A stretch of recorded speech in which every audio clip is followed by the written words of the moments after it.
Halo adik-adik kelas 12 IPA, untuk biologi, paket pertama untuk semua kurikulum, kita akan mempelajari pertumbuhan dan perkembangan. Oke adik-adik, untuk pertumbuhan dan perkembangan, selain sering keluar di soal ujian nasional dan SBMPTN, topik ini juga bisa kita pakai dalam kehidupan sehari-hari. Jadi adik-adik bisa tahu asal-muasal dari biji jadi tanaman dewasa. Nah, berikutnya juga kamu bisa lihat bagaimana sebuah tanaman diketahui usianya.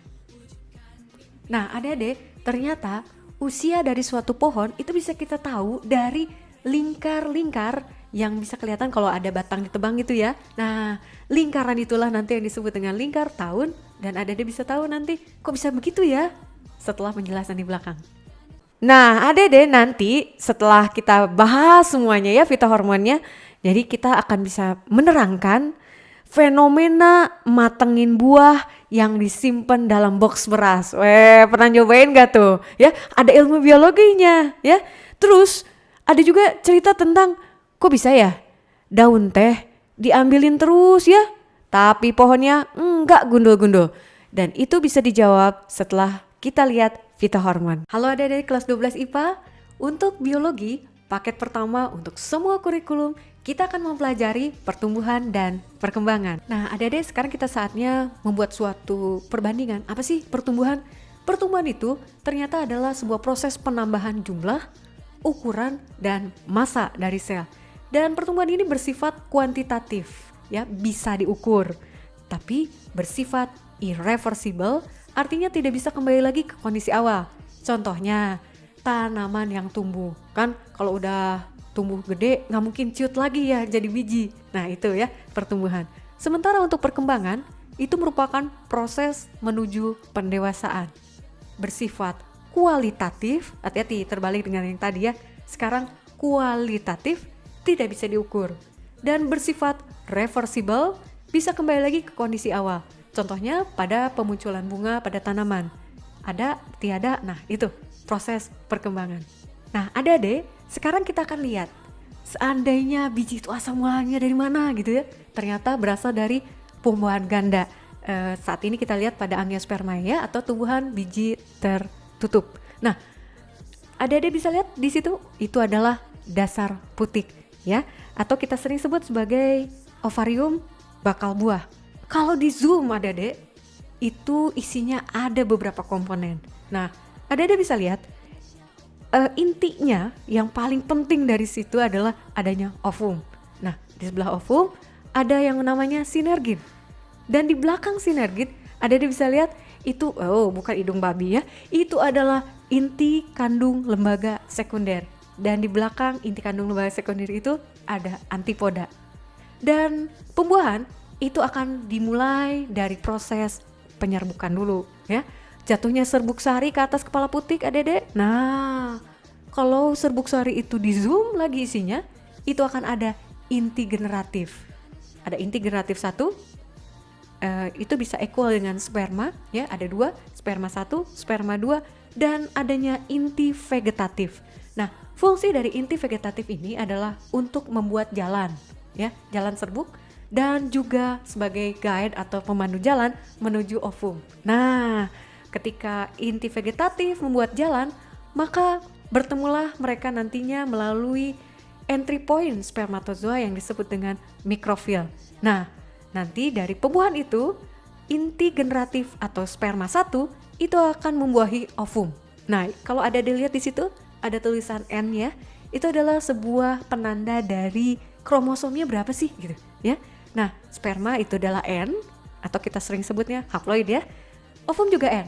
Sehingga produk dari peleburannya yang kita sering sebut dengan zigot itu berkromosom 2N yang berkembang menjadi embrio. Sementara inti generatif 2 atau sperma 2 itu akan membuahi inti kandung lembaga sekunder. Adik-adik bisa ingat dengan istilahnya ikhlas gitu ya. Nah, itu kromosomnya hati-hati tuh ya, itu beda sendiri tuh. Itu kromosomnya 2N. Itu akan menjadi sebuah istilah namanya endosperma atau cadangan makanan. Kromosomnya adalah 3N adik-adik yang disebut dengan triploid. Dan kombinasi antara dua embrio ya dengan endosperma Itulah yang kita bisa lihat dari sebuah biji. Nah, adik-adik, biji yang sering kamu lihat sehari-hari, kayak misalnya biji kacang hijau gitu ya, itu sebetulnya adalah biji yang sedang dalam fase dormansi atau disebut dengan tidur panjang. Nah, nanti dia akan memulai periode pertumbuhan dan perkembangan dengan suatu proses namanya imbibisi. Ya, air masuk ke dalam biji dan akan mengaktifasi hormon yang namanya gibberellin, sehingga amilasenya aktif, kotiledon sebagai cadangan makanan aktif ya, dan mulailah perkecambahan. Dari sana kecambah tersebut nanti adik-adik bisa lihat akan muncul akar kecil namanya radikula. Terus ada batang kecilnya namanya hipokotil ya di bagian bawah. Kalau bagian atasnya namanya epikotil. Dan please welcome adik-adik, nanti akan muncul sebuah daun kecil yang baru kita namain plumula. Dan adik-adik saya titip ya, itu kata imbibisi kayaknya sederhana ya, padahal itulah pertanyaan UM-UGM 2006. Pertanyaannya kita baca nih ya. Gerakan air dari lingkungan luar melintasi selaput biji untuk keperluan perkecambahan disebut apa? Apakah A. difusi, osmosis, plasmolisis, adsorpsi, atau imbibisi? Adik-adik begitu dengar saya barusan, dengan senang hati kamu pasti jawab tentu saja E ya, imbibisi. Dan setelah berkecambah adik-adik, dia akan mengalami dua tipe perkecambahan ya. Nah, ada yang disebut dengan epikotil dan ada yang disebut dengan hipokotil. Dan adik-adik ternyata hanya dari sebuah kata ini saja adik-adik bisa lihat dari SIMAK UI 2009. Adik-adik langsung ketemu soal kayak begini gitu ya.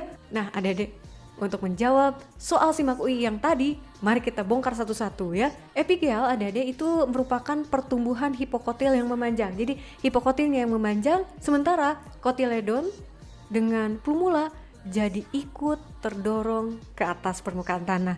Dan inilah yang bisa kita lihat dalam pertumbuhan kacang hijau. Sementara untuk hipogel itu kita akan lihat pertumbuhan epikotilnya justru yang memanjang. Nah, kalau epikotilnya memanjang, kotiledonnya tetap di dalam tanah. Oh, otomatis tetap ya. Kalau daun, plumula akan muncul di permukaan tanah. Dan itu bisa kita lihat kalau Anda praktikum jagung. Nah, kalau kita balik lagi nih ke SIMAK UI tahun 2009, adik-adik bisa lihat segitu panjangnya pun soalnya kata kuncinya itu loh ya yang dapat, yaitu si anak menemukan kotiledon tetap di dalam tanah. Maka adik-adik jangan ragu, jawabannya adalah hipogel. Nah, adik-adik, demikianlah penjelasan tentang bagaimana terbentuknya biji sampai bagaimana biji itu mengalami pertumbuhannya. Nanti di edisi berikutnya kita akan ketemu dengan fitohormon. See you.